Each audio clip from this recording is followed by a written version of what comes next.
नमस्कार. राधाश्रीचे बोल. दिवाळीच्या आधीची साफसफाई, दिवाळीच्या नंतरची साफसफाई, आता उरलेला फराळ यांनी दमाला झालं असेल, तो फराळ बघून दमाला झालं असेल, काहींना खाऊन दमाला झालं असेल, तर काहींना फ्रेश वाटलं असेल. पण आपल्या पदार्थाचं जेव्हा कोणी कौतुक करतं तेव्हा ती दमणूक मात्र कुठल्या कुठे पळून जाते, नाही का? आज जरा वेगळा विषय घेऊन येत आहे. समाज माध्यमांवर जिकडे तिकडे मॅनिफेस्टेशन दिसतं, नंतर इन्नर चाइल्ड हा विषय येतो.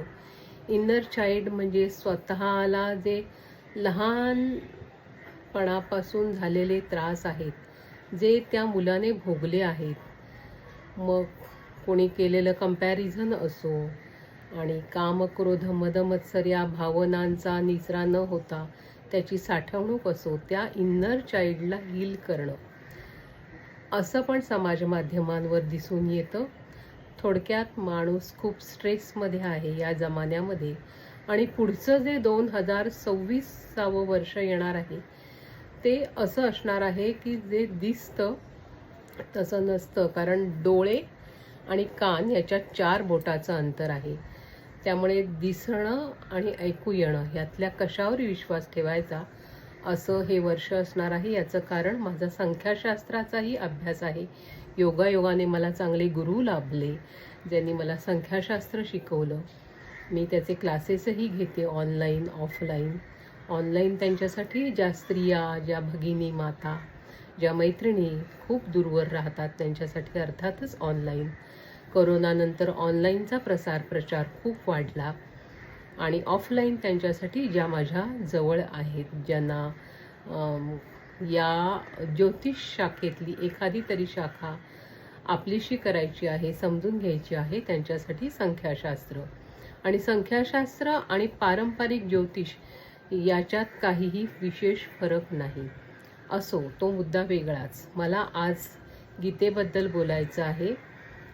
तुम्ही जर का गीतेचा अभ्यास सुरू करायला स्वतःला मदत केलीत, कारण प्रत्येक गोष्टीची सुरुवात स्वतःपासून करावी, किंवा पाठांतर केलं 12वा 15वा या अध्यायांचं, तर संस्कृत ही भाषा अशी आहे की जी आपलं मन शांत करते. म्हणूनच आपले बरेचसे स्तोत्रमंत्र संस्कृत प्रचूर आहेत. संस्कृत ही देवांची भाषा आहे, देववाणी आहे. आणि गीतेबद्दल तर अनेक महान लोक बोलून गेली आहेत. आणि गीता धर्म मंडळ नावाचं एक पुण्याचं मंडळ आहे, त्यांचा गीतेवरचा अभ्याससुद्धा आहे 18 अध्यायांवर प्रश्नोत्तरांच्या रूपात. याच अभ्यासाच्या दरम्यान मी एक लेख लिहिला होता, गीतेची लोकसंग्रहाची संकल्पना. तो मी इथे वाचून दाखवत आहे आज, आणि तोच मी आज अपलोड करायचा ठरवला आहे माझ्या चॅनेलवर. तुम्हाला त्यातलं काय आवडतं ते जरूर माझ्या कमेंट बॉक्समध्ये कळवा. आता लेख वाचतेय, तो ऐका तुम्ही. गीतेची लोकसंग्रहाची संकल्पना. गीतेची लोकसंग्रहाची संकल्पना व्यापक आहे. आज गीतेच्या या संकल्पनेच्या आचरणाची वेळ येऊन ठेपली आहे. गीतेतील कर्मयोग आचरून जे स्वतः ज्ञानी झाले आहेत, अशा ज्ञानीजनांनी समाज प्रबोधन करण्यास झटले पाहिजे. आज सगळीकडे जो भ्रष्टाचार दिसतो, अनागोंदी कारभार दिसतो, अनाचार माजलेला दिसतो, त्याविरुद्ध लोकजागृती करायची असेल तर गीतेतील तत्वज्ञानाची कास धरणे गरजेचे आहे.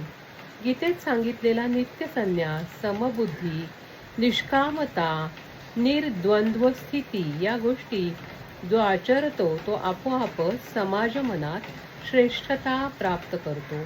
असे श्रेष्ठत्व प्राप्त झालेला ज्ञानी पुरुष जर लोकांना 4 हिताच्या गोष्टी सांगू लागला तर लोक त्या माणसाचे नक्कीच ऐकतील आणि तसे आचरण करू लागतील. म्हणून ज्ञानीजनांनी लोकसंग्रह करून समाज अधिक विकसित कसा करावा ते पाहिले पाहिजे. समाज विघातक रूढींवर हल्ला चढविला पाहिजे. गीतेत वर्णिलेली चातुर्वर्ण व्यवस्था आज लोप पावली, त्यामुळेच समाज रचना बिघडली. आज जातीभेद, वंशवाद, वर्णभेद याने समाज पोखरून निघाला आहे. समाजापुढे गीतेतील विचार मांडले तर समाज हळूहळू योग्य मार्गक्रमणा करू लागेल. काही दिवसांपूर्वी अमेरिकेच्या वर्ल्ड ट्रेड सेंटरवर झालेले हमले म्हणजे या कलियुगातील अनाचाराचा विपर्यास आहे. हा लेख मी त्या दरम्यान लिहिला होता, म्हणून हा उल्लेख आहे त्याच्यात. जगावर सार्वभौम सत्ता गाजविण्याच्या ईर्षेने जे लोक असे वाईट कृत्य करतात त्यांचेही मतपरिवर्तन करण्याची ताकद गीतेच्या तत्वज्ञानात आहे.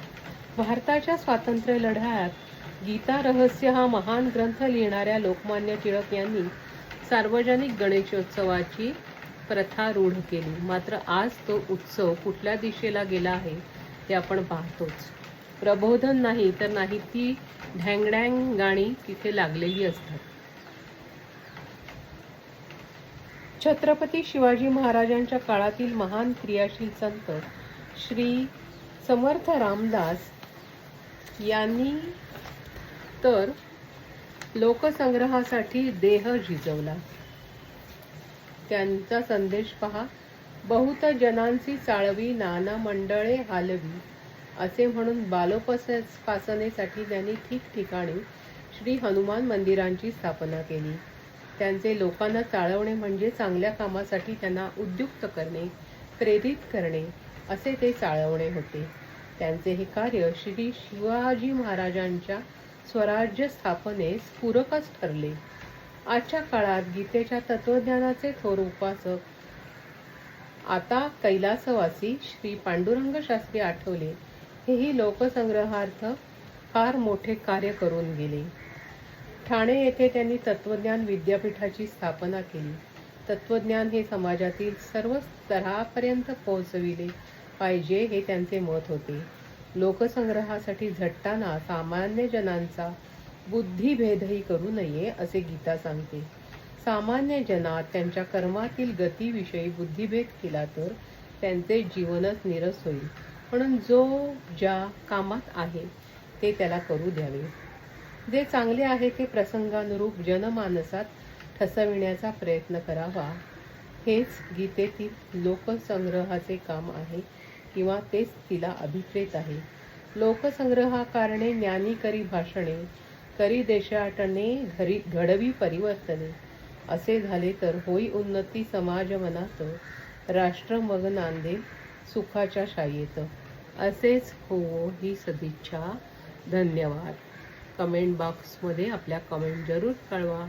कसं वाटलं हे ऐकून, पटलं का ते नक्की सांगा. राधाश्रीचे बोल. धन्यवाद. नमस्कार.